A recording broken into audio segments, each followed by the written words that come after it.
Most people think black holes are just dark, silent voids. They're not. They spin. And that changes everything. At the center of nearly every galaxy, including our own, lies a supermassive black hole. And ours is something else entirely. Located 26,000 light-years away, Sagittarius A star weighs 4 million times more than our Sun and stretches roughly 23.5 million kilometers from one end to the other. Think about it this way. The Milky Way contains 400 billion stars, countless planets, asteroids, gas clouds, and dust. Yet this single black hole alone accounts for 3/millionths of the entire mass of the galaxy. And like most black holes in the universe, ours spins incredibly fast. The equator of Sagittarius A star is currently rotating at speeds approaching 91% of the speed of light.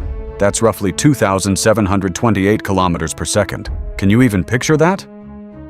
That alone is mind-bending enough. But this spin doesn't just make the black hole fast.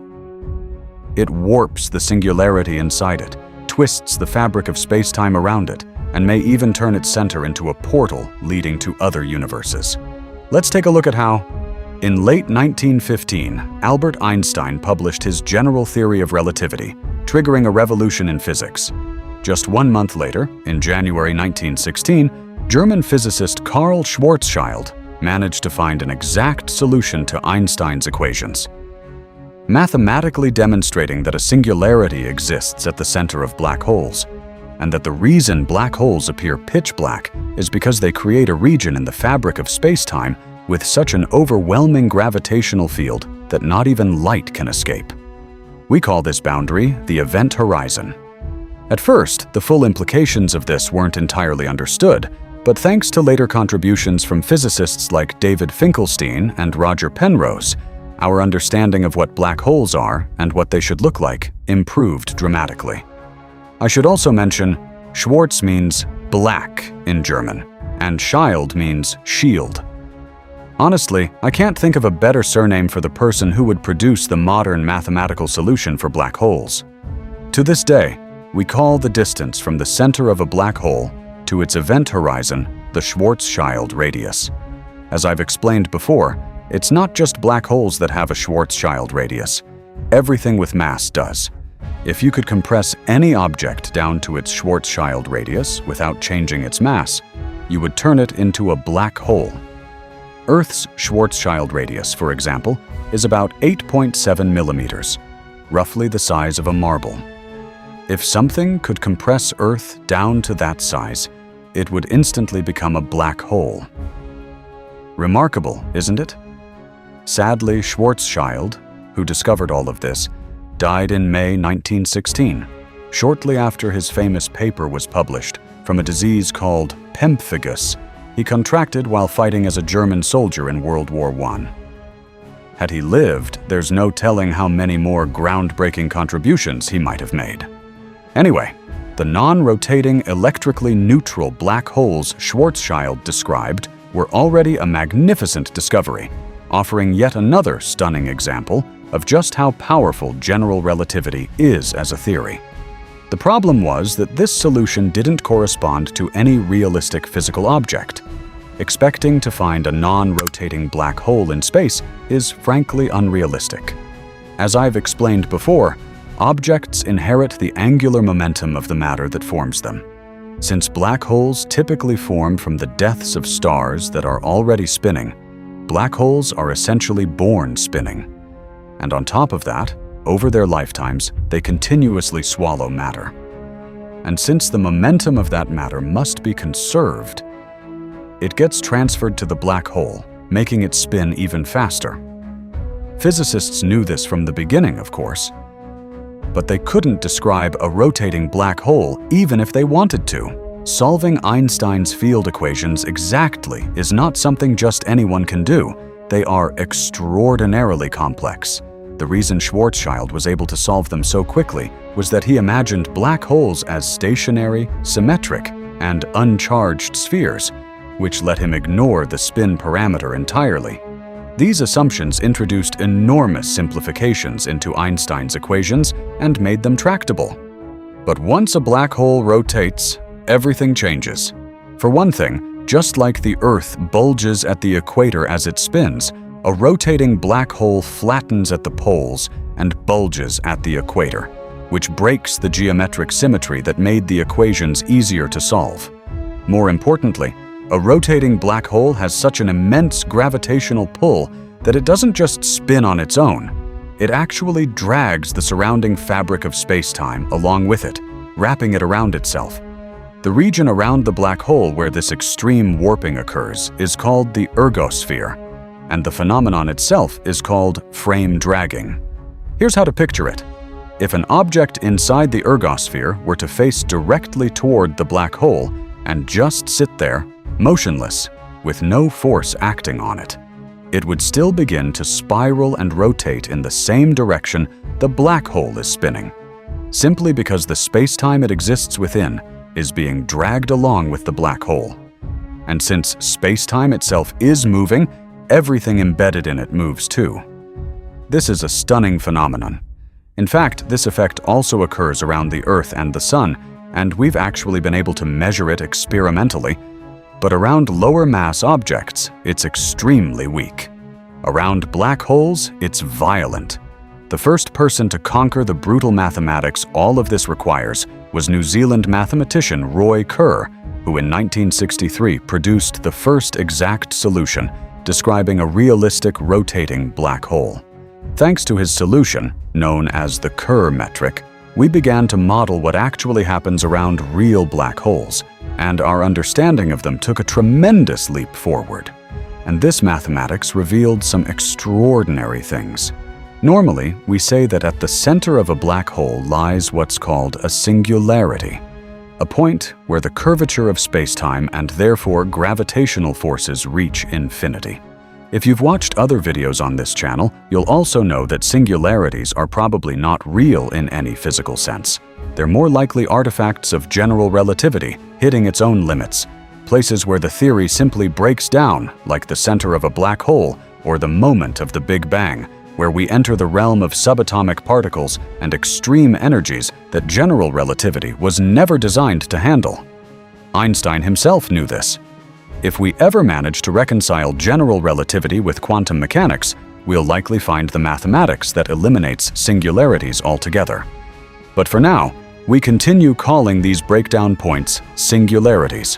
What's crucial here is that general relativity doesn't break down in just one way. It breaks down in multiple different ways, depending on the situation. In a non-rotating black hole, the breakdown happens at a single, infinitely small point right at the center. But if the black hole is rotating, the breakdown doesn't occur at a point. It occurs along a ring, a circle with zero thickness but a finite radius. The singularity, in other words, geometrically stretches out. So contrary to popular belief, at the center of a real black hole, there isn't a point singularity. There's a ring singularity, also called a ring singularity or Kerr singularity.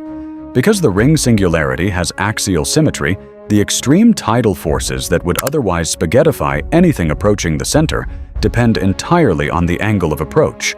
This means that while reaching the singularity of a non-rotating black hole intact is physically impossible, reaching the ring singularity of a rotating black hole without being torn apart, and even passing through it, may actually be possible. What lies on the other side? We don't know. I covered the possibilities in a previous video on wormholes. Perhaps on the other side, there's a white hole that ejects everything a black hole swallows into a completely different region of space. Or the ring could be a connection to other universes entirely. After all, it corresponds to an extreme curvature in our space-time, and what lies at the far end of that curvature, we simply don't know. Whatever the answer, the concept of a ring singularity opens up far more speculative and fascinating possibilities than an ordinary point singularity ever could. Another strange feature inside the Kerr metric is that space-time coordinates effectively swap roles. In the space-time description Roy Kerr developed, the radial component, which normally measures spatial distance, begins behaving like a time parameter inside the black hole, while the time parameter starts behaving like a spatial distance. This gives rise to what are called closed time-like curves, which you probably know better as time travel. Objects inside the ring singularity appear, mathematically at least, to be able to reach their own past. Most physicists believe some unknown quantum effect must prevent this from violating causality, but that's still an open question. And rotating black holes come with yet another twist. Instead of one event horizon, they have two. There's the outer event horizon, the familiar boundary from which not even light can escape, making the black hole appear completely dark from outside. And then there's the inner event horizon, inside which the physics may operate in radically different ways.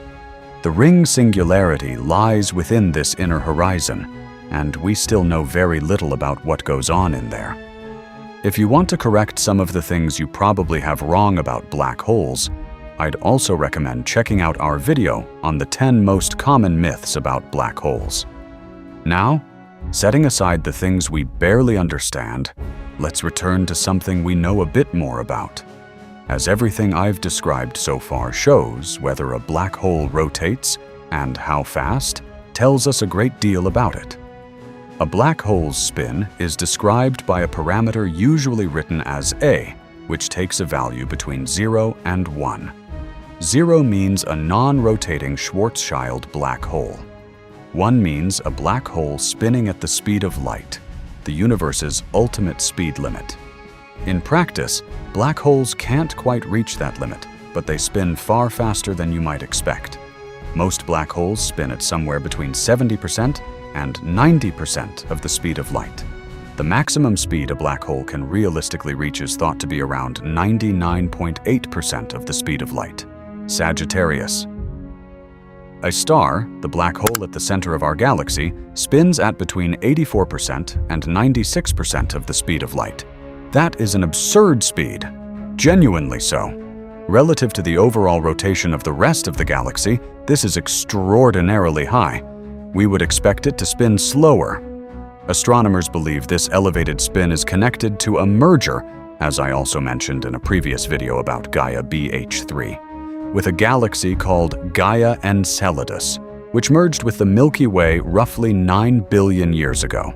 During that merger, Sagittarius A star likely merged with several other black holes from that galaxy, and their combined angular momentum pushed our black hole well beyond its expected spin rate. The fact that we can know all of this with such clarity is nothing short of remarkable.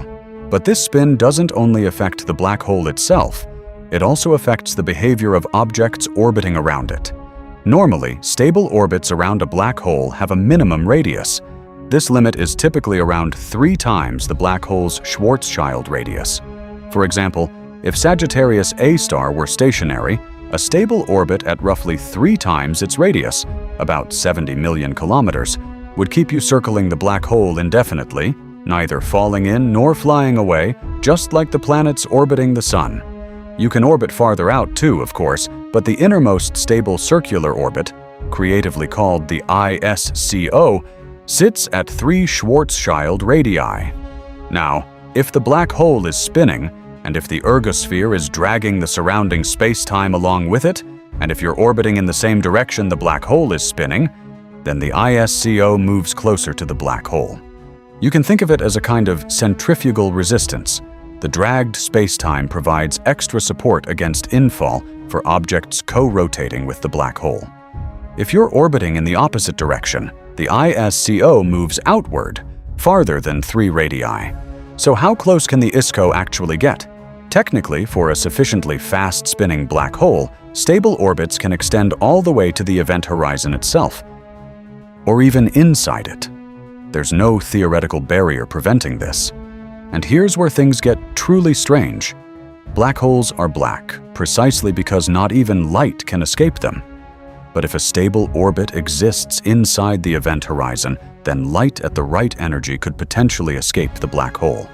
That would mean events inside the black hole could be observed from outside. We call this a naked singularity. Most astrophysicists don't believe this is physically possible, and they certainly hope it isn't. But there's no theoretical proof ruling it out. The idea is deeply uncomfortable, which is a big part of why physicists assume it can't be real.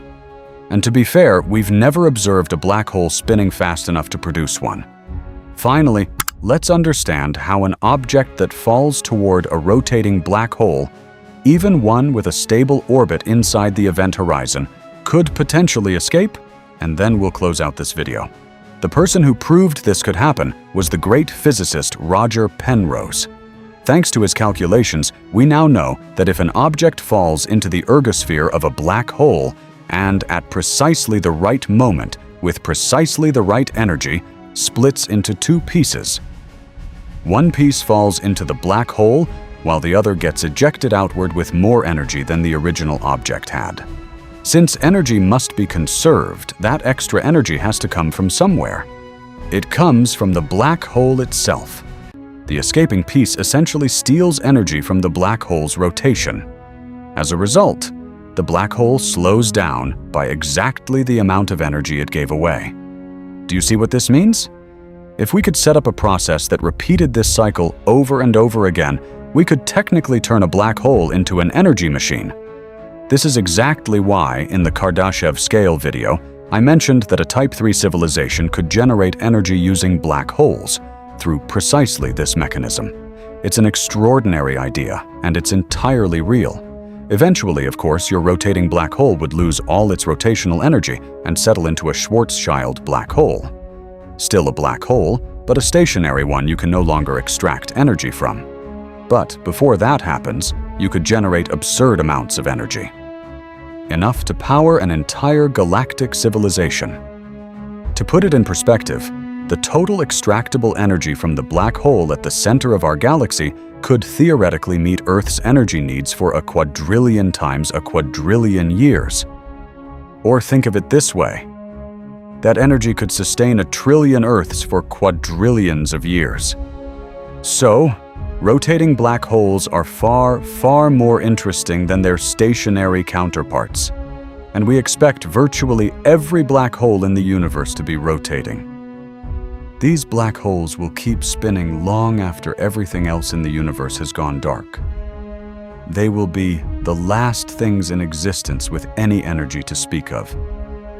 Until even they, if what comes next is true, finally fade away.